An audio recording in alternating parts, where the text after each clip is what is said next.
What is up, everybody? Welcome back to the channel. I just am getting back to the house from flying my drone and compiling a ton of footage from Asheville and really the greater Asheville region, a lot of the small towns surrounding Asheville, North Carolina. Let me tell you something, the footage is absolutely shocking 2 months later.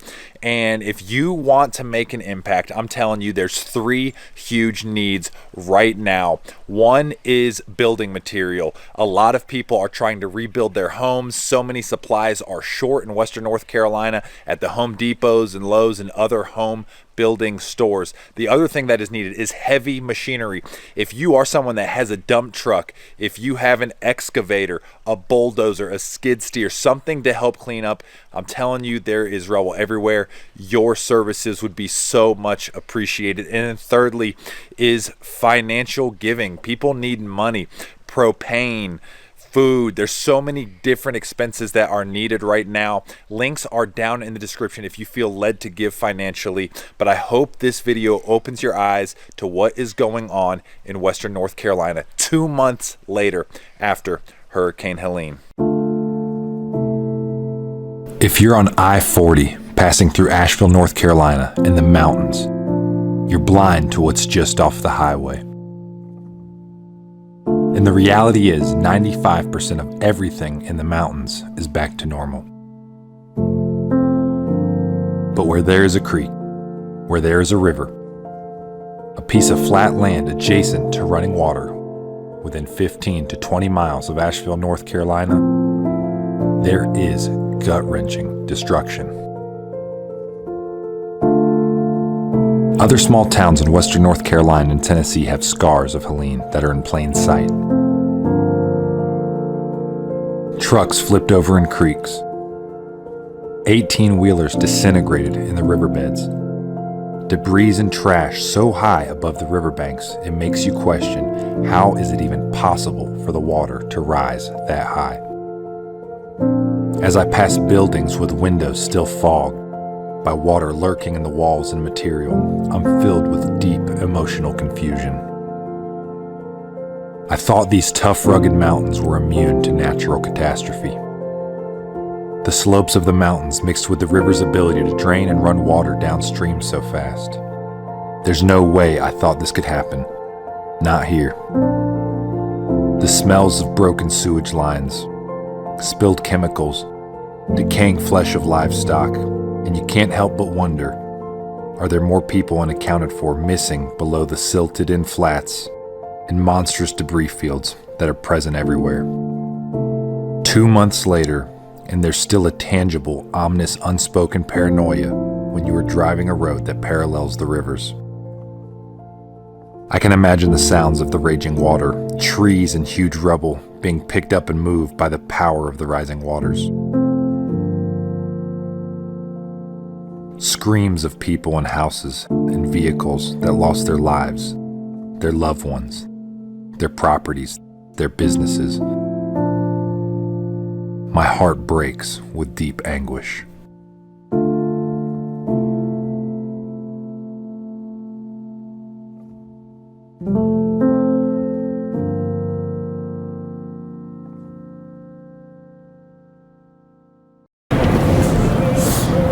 Oh my gosh.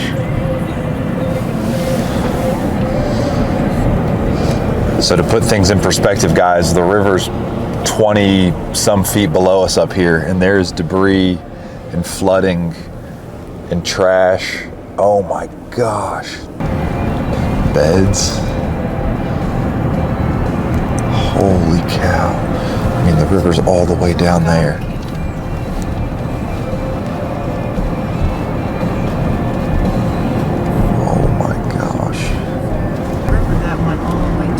Holy cow, all these houses were underwater. You can see bags. Guys, look at debris up here in the trees. There's a shed flipped over. 2 months later. Yeah, this is 2 months later. Oh my God.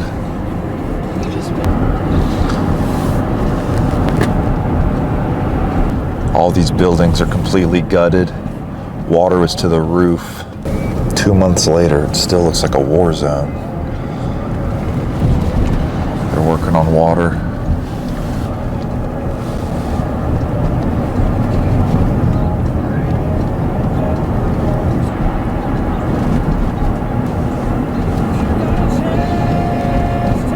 Oh my God. Big Bend. I bet you the water just sat here and spun. Oh.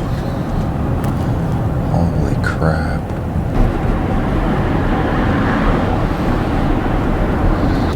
So we're coming up on downtown Canton.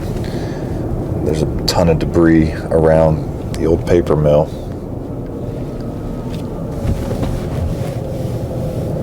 This whole town, pretty much where we're at, was completely underwater. Still a lot of debris. Wow, there's a lot of houses over there that are totally gutted.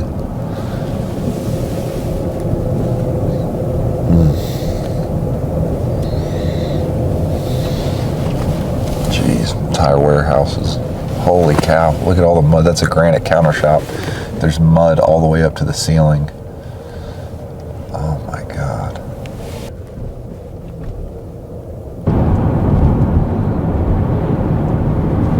Oh my God. There's a truck upside down. Oh my God. No, it's new. Oh yeah, it is. Jeez. All right, we're just now getting down to Biltmore Village where the water crested at 27 feet above normal pool. We're gonna get the drone up in the air and get some other stuff. Man, they're cleaning up everywhere. You can see the water line. Holy cow. I mean, it looks like someone took a pressure washer to the bricks. Oh my God. Oh, this is 2 months later. God, this looks insane.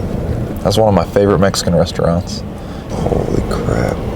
This would be thriving with people right now. Yeah. With the holidays and all that. I mean, I've literally done Christmas shopping right here. That McDonald's was totally underwater. Those are industrial-sized dehumidifiers, still pulling moisture out of these buildings. I mean, that's just a small creek, maybe 8 foot wide.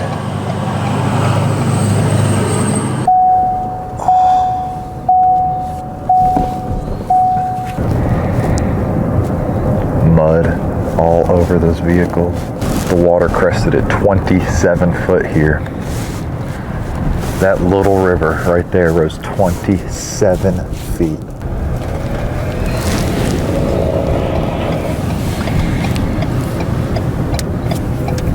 The sheer force of the water literally bent the freaking metal of the building.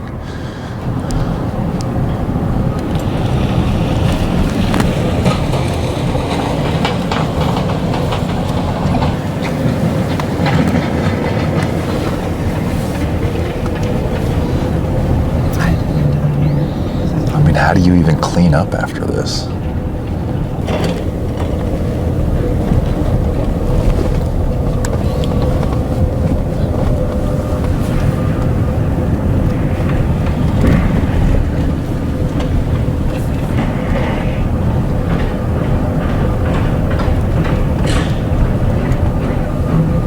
I'm going to turn around right here. This way. There's a vehicle. Oh my God.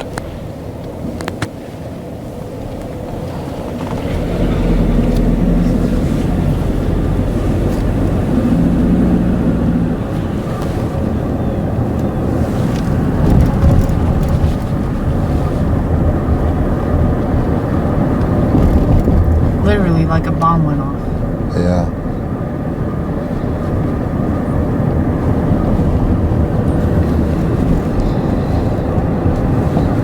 God, there's an 18-wheeler in the water. There's a truck. Oh my gosh.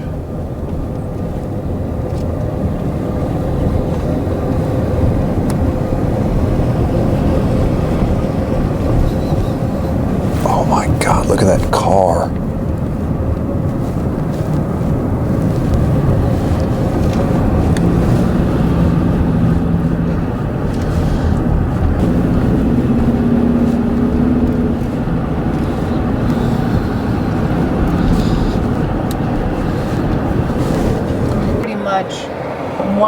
90% of my Moe's catering through. This is the catering site.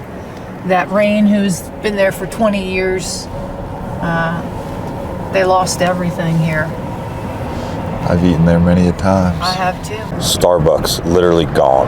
It was right there and got washed down the river.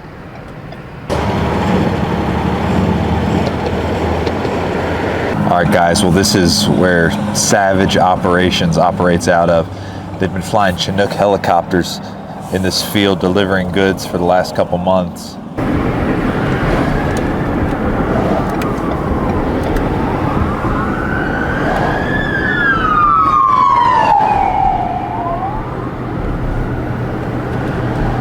Oh my God.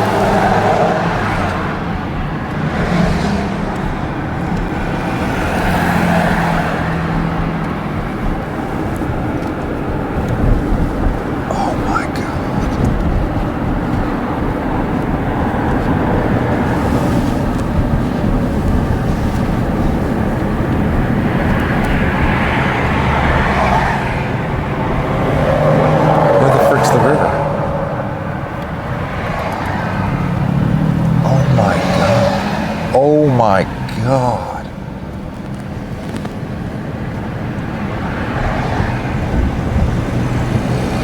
So we're driving through Swannanoa right now, guys.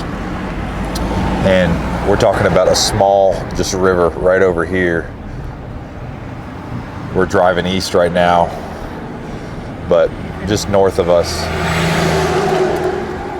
is the river, and everything up here is flooded to our right.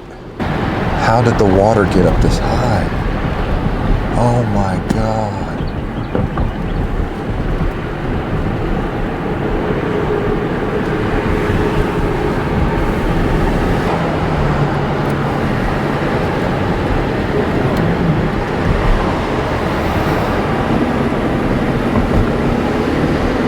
There were reports of rain as high as almost 3 feet here in the Asheville, northeast Asheville region.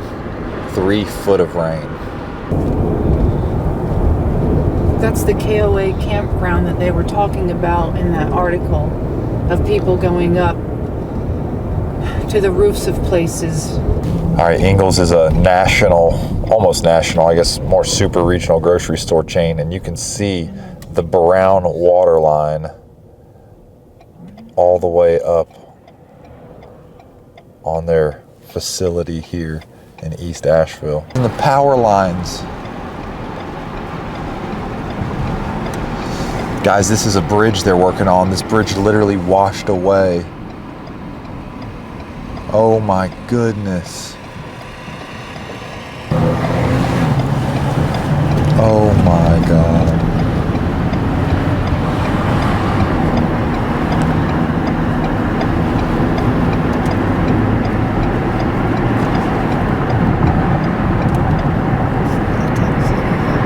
Yeah. There's 10 cities across the river over there, guys. Well, we're here 2 months later on the dot from Hurricane Helene's almost 3 foot of rain right here in Swannanoa and Black Mountain. And I was just flying my drone, and I mean, 18 wheelers in this little creek behind us, cars. I mean, just the devastation is just unbelievable. But I'll tell you something that's crazy to me is the smell. You can smell, obviously the city's sewage is out.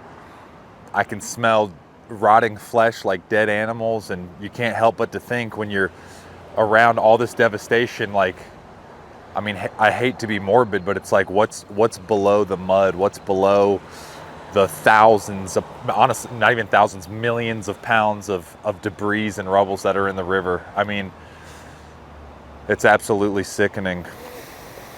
All right, Molly. Crazy. Yeah, I got 3 piles. I got,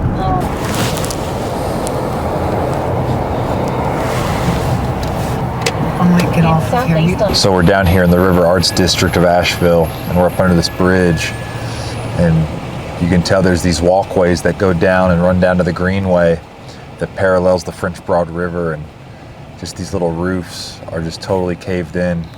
Once we get on the other side of this bridge, it might blow you out with the light, but there's so much debris. Oh my gosh, look at the erosion all the way up here, this high up off the river. Oh, look at all the debris, huge debris piles.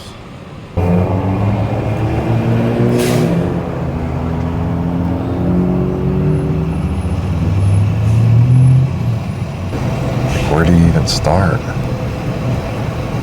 Oh my God, look at all that equipment in there just destroyed. Oh my God, the whole side of that building pushed in from the rapids.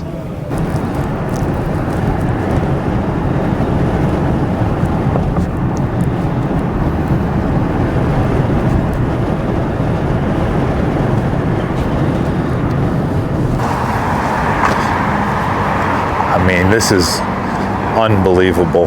I mean, there's stuff up in the trees. Like there's bags in the trees that are 15 foot off the ground. These are buildings that were just absolutely thrown with the flood. Oh my God, this is a shed, just multiple sheds thrown into this fence. Part of cars. I mean, it's part of a car. Oh my God. Car doors, 18-wheeler. Holy God. Oh my gosh. Scars of just total destruction. Oh my God. There's a roof. That's the roof of a house. Or flooring. It's flooring from a house. I don't even know what the heck it is. Like, it's like I don't even know what that is. Guys, there are no words that I can share with you about the devastation in so many small towns in Western North Carolina. And like I said, 95% of everything is back to normal. But where there is mass catastrophe, it is mass catastrophe. And this video may be pulling on your heartstrings, and you might be sitting back and you're like, how can I do anything? What can I do?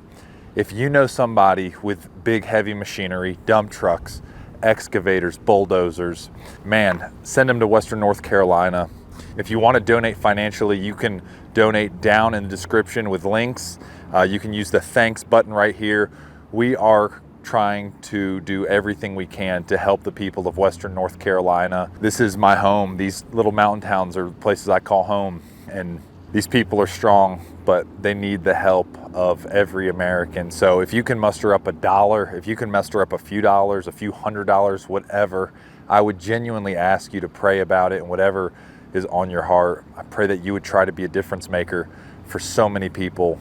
There's so many needs that need to be met. I would just ask you to pray about it.